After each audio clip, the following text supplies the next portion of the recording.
Para comemorar os 3 anos do programa Simplicidade, a gente hoje preparou um programa especial relembrando trechinhos de algumas entrevistas. Por isso, não sai daí, Simplicidade Especial de Aniversário já está no ar.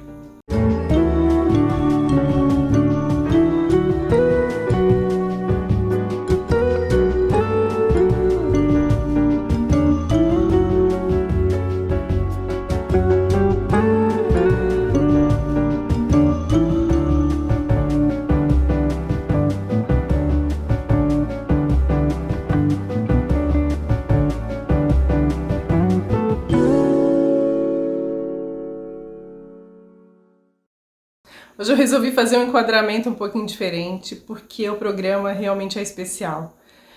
A gente vai comemorar hoje 3 anos de programa Simplicidade, relembrando algumas das entrevistas que passaram por aqui. Eu confesso para você que é muito difícil selecionar as entrevistas, porque cada uma traz um convidado diferente, uma personalidade diferente, uma história diferente. Mas mesmo assim, eu fiz essa seleção. Então, eu quero compartilhar com você que está em casa e eu espero que você goste. Confira aí com a gente. Eu acho que sim. A casa não deixa de ser um laboratório. Lembrando que marido e filho são os clientes também, né? Então, a gente Eles tem gostam que disso? ouvi-los. Eles gostam disso? Gostam. A casa tem que ser um ninho. A casa tem que ser receptiva, tem que ser acolhedora. A casa ela tem que abraçar a gente. Então, mas a gente tem que ouvir, mesmo o profissional de arquitetura tem que ouvir os membros que moram na casa. Então é importante ter esse vínculo, esse contato e buscar isso ao longo do tempo, porque as coisas vão se modificando, né? Quando eu vim para cá, eu construí essa casa quando minha filha nasceu, ela já vai fazer 19 anos, as coisas vão mudando. Então a gente vai se adaptando, mas eu busquei sempre isso, fazer da minha casa um ninho para nós, né?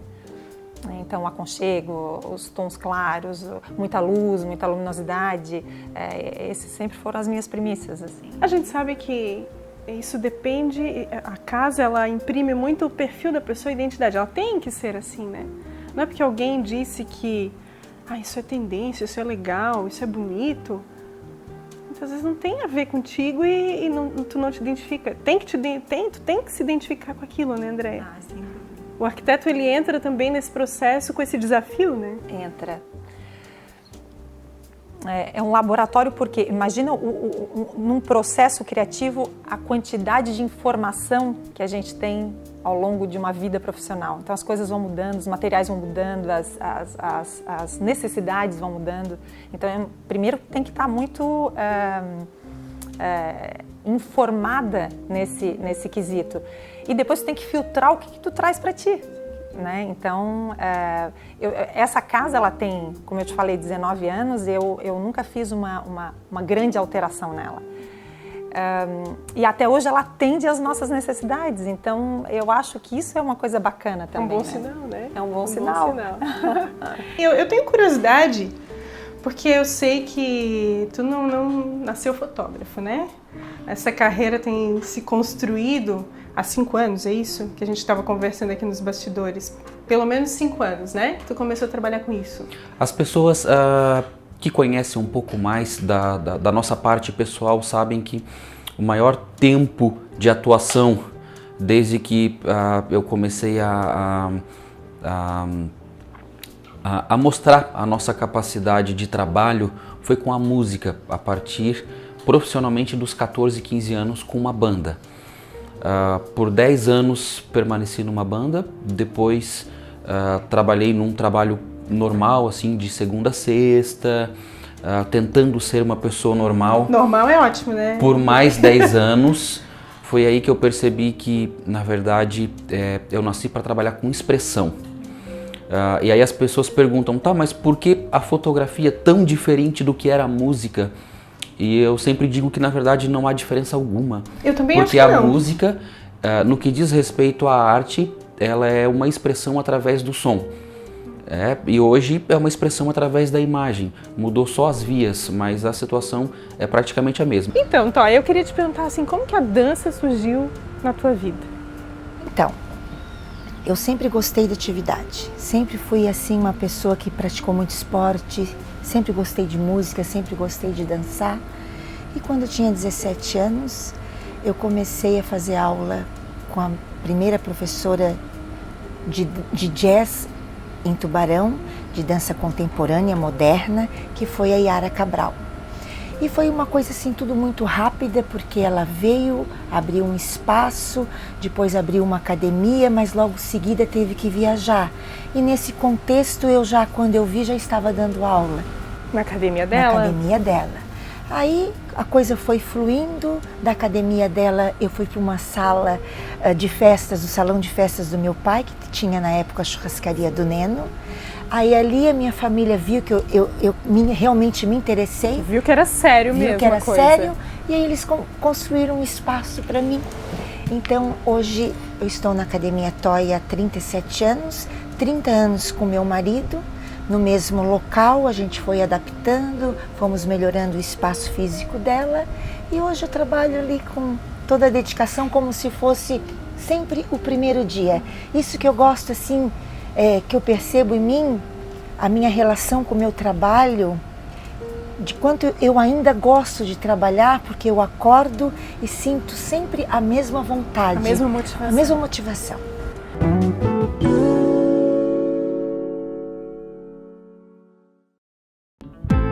Ter um tempo para você e confiar este cuidado nas mãos de quem tem experiência. Espaço exclusivo para noivas, com o carinho que elas merecem neste dia todo especial.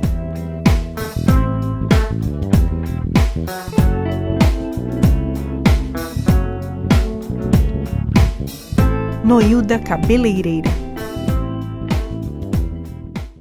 Nada mais instintivo do que querer contar com uma equipe multidisciplinar especializada em parto humanizado em uma estrutura de excelência com UTI neonatal e lactário.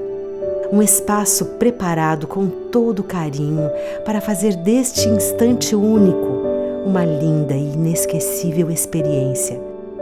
Primeira maternidade conceito da região. Ninho, maternidade conceito Socimed.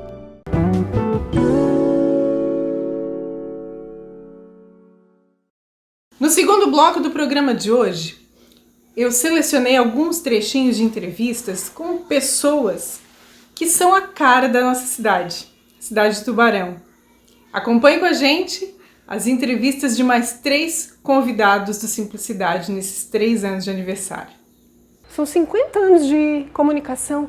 Podemos fazer uma brincadeira nós dois? Podemos. Não me chama mais de senhor, porque o senhor está lá do céu. Tá bom, eu já sabia que ele ia falar isso. Recebi aqui, quando vim fazer uma visita para a família em Tubarão, uma proposta do Valmor Silva para voltar para o rádio, aí voltei para o rádio, né? E em 64, quando a Rádio Tabajara teve a enchente, e ela teve seus transmissores todos destruídos, porque era lá na volta do circular, lá na curva do rio, aqui na Marechal Deodoro, eu recebi uma proposta para ser executivo da União dos Escoteiros do Brasil. E aí eu fui trabalhar. O governador, na época, o Pedro Ivo Campos, ele fez um projeto de expansão do movimento escoteiro, porque ele era presidente de honra do movimento. Como governador, ele fez um projeto e eu fui convidado pelo falecido holandês, o Berend Gerard Plauder, e aí fiquei um bom tempo trabalhando nisso, quase um ano trabalhando nisso. Foi quando o Neve Capelé também me chamou para ver se eu queria trabalhar na Rádio Tubá.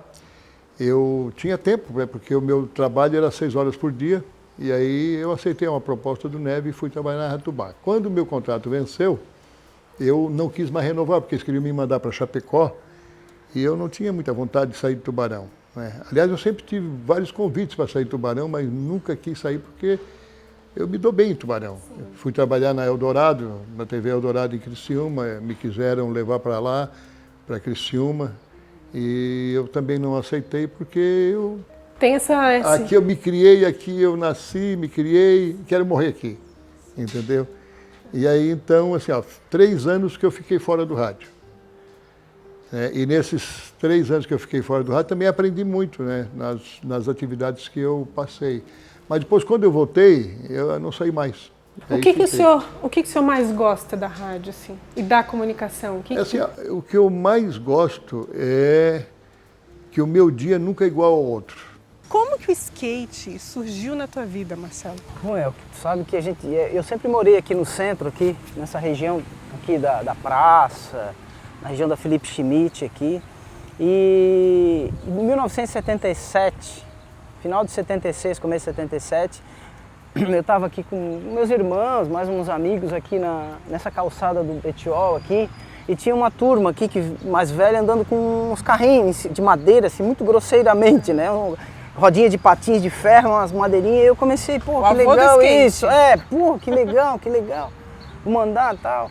Vamos aprender, aí comecei a gostar disso, gostar desse esporte. A gente chegava aqui hoje, né, Marcelo, e tava o pessoal de skate aqui falando, pô, foi tu então que participou da construção dessa pista? As pessoas, muitas nem imaginam, né, e que isso faz parte da tua história de vida também. Como é que foi isso, assim, de ter essa ideia, reunir os amigos e efetivamente ir até a prefeitura, é isso? Pô, conseguimos marcar uma conversa, uma audiência com o prefeito Paulinho Maia. A prefeitura era lá do lado da antiga rodoviária lá.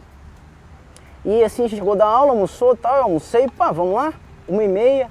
Chegamos lá, sentamos na antessala, assim, tudo gurizada, né? Eu tinha 12, 13 anos, o tamanho 16, tudo ainda com uniforme. E aí veio a secretária dele, que era a Caetana. Tá, meninada, espera aí que ele já vai atender vocês. Aí daqui a pouco aparece o Paulinho, né? Ô, gurizada, o que vocês querem aqui? O que vocês querem aqui, me incomodando aqui já? Aquele jeito do Paulinho, bem extrovertido, e a cordialidade dele de receber os adolescentes, né? Pra conversar, pra ouvir. Sempre muito gente boa, né? Vamos entrar. Aí entramos lá na sala dele e tal, ele muito à vontade. Aí a gente não sabia muito o que falar, mas disse, Paulinho, a gente quer uma pista de skate. Uma pessoa que eu já conheço há muito tempo. Aliás, ele faz aniversário no mesmo dia que eu. Gente boa, né, gente? Vamos conhecer melhor o Beto Lima. Beto Lima, esse não Roberto Lima, né? Não Roberto Lima. Beto Lima, já. Primeiro eu quero pedir para ele dar uma enquadrada legal para você ficar mais bonitinho. Né? Ele capricha, capricha, ele sempre capricha, ele sempre faz assim, o bem pra gente. Não, mas é Beto Lima, eu prefiro Beto Lima. Quase todo mundo conhece como Beto Lima, né? Então não vamos complicar certo. A cabeça dos nossos conhece, aliás, né? Telespectadores. Né? Não vamos complicar, vamos simplificar. Na época de solteiro ainda fui em Floripa, comprei uma Kombi toda preta, com descarga para cima, pneu na frente, a Kombi toda velha que... É verdade que ela veio quase desmontando? Não, aí eu vim, né? Fui em Floripa, foi eu e um amigo meu, acho que foi o Tony Brasil até, se não me engano, que foi comigo, buscar essa Kombi. E nós fomos lá buscar essa Kombi, pô, festa, né?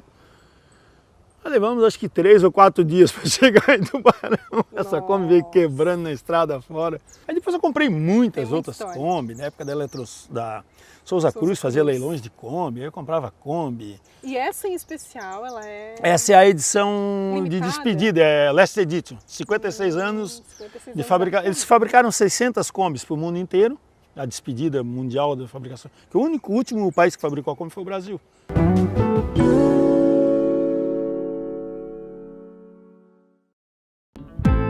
Ter um tempo para você e confiar este cuidado nas mãos de quem tem experiência.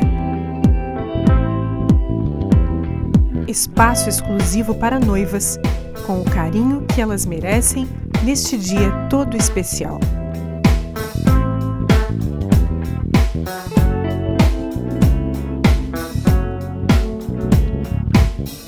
Noilda Cabeleireira. Nada mais instintivo do que querer contar com uma equipe multidisciplinar especializada em parto humanizado em uma estrutura de excelência com UTI neonatal e lactário. Um espaço preparado com todo carinho para fazer deste instante único uma linda e inesquecível experiência. Primeira maternidade conceito da região. Ninho. Maternidade conceito Socimed.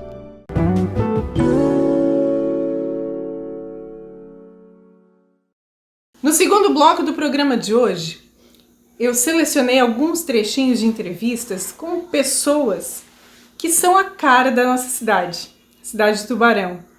Acompanhe com a gente as entrevistas de mais 3 convidados do Simplicidade nesses 3 anos de aniversário.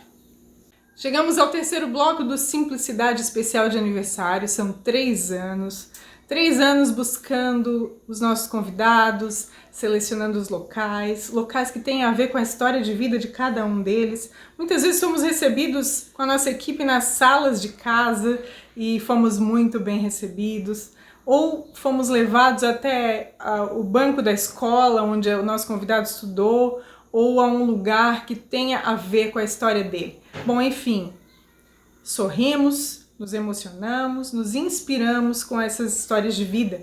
E eu acredito que muitas mais histórias virão pela frente.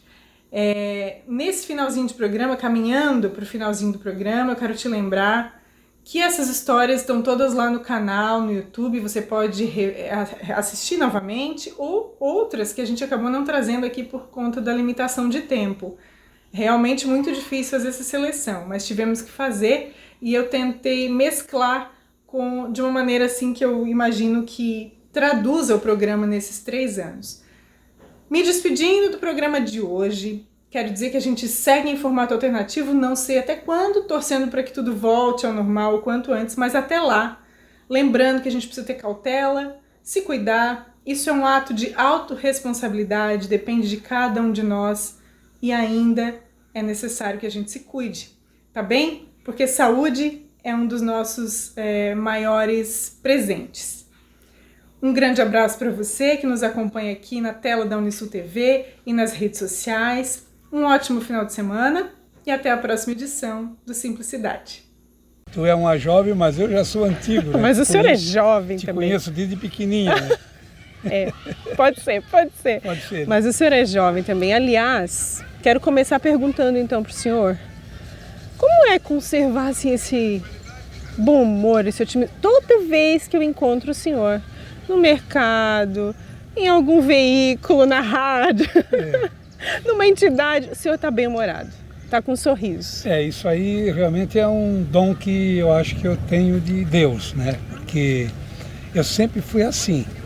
Tanto é que na época que eu era jovem, que eu tinha os meus 18 anos por aí, a minha convivência era mais com pessoas assim, muito mais de idade, pessoas casadas. Mais maduras. E a minha amizade era com essas pessoas. Sim. Eu frequentava a casa deles, a gente tomava,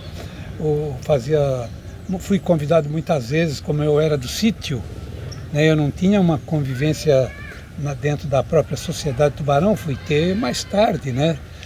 Mas assim, eu era convidado para fazer parte da ceia de Natal, passagem do ano, e dentro das residências de pessoas amigas, assim, mais idosas. Então eu com 17 anos fui para São Paulo, arrumei um emprego de vendedor de loja de roupa masculina. Para você ter uma ideia, o meu primeiro cliente nessa loja foi o Ronald Golias. Puxa vida! Porque essa loja era na frente do canal 5, o canal 5 de televisão, e Que eles legal. eram clientes dali. Que legal! Eu fiquei na época amigo da Hebe Camargo, porque ela frequentava muito essa loja. Que coisa, não conhecia o seu lado. Então, eu tinha uma credencial para ir nos shows da Hebe Camargo, Que legal. naquela época, né? Porque tudo era diferente, né? O mundo corre numa velocidade muito grande, né? A comunicação, o mundo está globalizado, mudou, aquela época não era assim, né? Sim. Aquela época era mais o nome do teu programa. Simplicidade? Simplicidade. Eu acho que o sonho, todas as pessoas precisam sonhar. Eu acho que o dia que as pessoas não tiverem algum sonho, eu acho que morreram para elas mesmas, porque o sonho é o combustível de você sempre buscar alguma coisa nova, buscar algo, né, que te motive a fazer diferente, a mudar a tua vida. E o sonho pode ser qualquer tipo, né? Uma fase da tua vida mostra bem essa tua característica, que foi o automobilismo. Isso. Tu fosse piloto Foi. de Fórmula... Ford, Fórmula Chevrolet. Na época chamava-se Fórmula Palio também, que era o Campeonato Brasileiro de Fórmula Palio. E kart também antes, um pouquinho, que é o princípio de Começou toda com a história. kart. Como é começou que com kart. foi assim essa história? Isso surgiu quando? na Isso tua é muito vida? engraçado, porque faz parte do sonho que a gente falou lá no primeiro bloco, né? É bem emblemático. Bem né? emblemático, por isso que eu digo assim, isso vem de berço, tá? Pequenininho, adorava carro, sempre gostei de carro. E sempre gostei de corridas, pequenininho isso. Aí, o sonho em ser um dia um piloto de Fórmula 1, que alguns meninos sonham com isso, né? Quem tem essa característica. Então, eu sonhava com isso, acompanhava a década de 70 e poucos, no rádio, na televisão, lia revistas que falavam sobre as coisas e queria ser. Só que é muito difícil, e aí que é o interessante do sonho, porque é muito difícil um menino do interior não tinha posse para poder fazer automobilismo, porque é um esporte caro, e que o pai também não tinha foco nisso, não tinha nada a ver com isso e dá trabalho cuidar disso. Então ele não fazia parte da vida dele perseguir esse sonho também, até porque teria que desviar totalmente a vida para levar um filho para fazer isso, né? Então eu sonhava em ser. E um dia, lá pelos meus 10, 12 anos, quando eu vi que eu não tinha mais chance de ser isso, uns 10 anos mais ou menos, eu comecei a querer ser engenheiro de Fórmula 1. De alguma maneira eu fui entrar no negócio. Olha só que interessante, para te ver como a gente tem que ser determinado nas coisas, né? Tem que perseguir os sonhos, né? Aí eu pedi um curso do Instituto Universal Brasileiro, que era por correspondência de mecânica. Aí estudava mecânica, alguns livrinhos. O meu tio, que tinha ligação na Divema na época, conseguiu um estágio para eu trabalhar na Divema, então eu tinha 10, 11 anos, eu ia trabalhar na Divema. Sério? De ajudante, limpar carburador, ajudava os mecânicos no dia a dia ali. Eu fiquei alguns meses fazendo isso, pequenininho, ia sozinho. Imagina, 10 anos. Ia caminhando, ia lá e tal. 10, 11 anos, naquela época era mais fácil, a gente andava por tudo, né? Sim. E aí eu tinha deixado de lado o sonho de ser um piloto de Fórmula 1 e queria estar no mundo aquilo, eu sonhava em estar naquele mundo. E aí foi indo, a vida foi caminhando, as coisas vão mudando, não estava indo para nenhum dos dois caminhos, vi também que não tinha condição de ser engenheiro, porque não era meu jeito, não tinha jeito para engenheiro, não era, a gente vai percebendo. E aí um dia meu pai me deu um kart, só que o kart é engraçado porque assim, o kart, o preço dele não é, ele é caro, ok, mas o preço dele não importa muito, o que importa é o que tu gasta a cada corrida. Então assim, ele me deu um kart, mas eu não tinha dinheiro para continuar a fazer as coisas. Isso com 18 anos, 17 anos. Aí eu levava em oficina, pedia ajuda para mecânico, arrumava daqui, arrumava dali. Então era uma luta, andava meia hora, quebrava tudo. E o doutor João, ele me chamou e disse, Rodrigo, eu vi que tu querias correr, que tu não tinha condição de correr. Já passaram-se 2 corridas, começou o campeonato. E eu vou te dar uma oportunidade.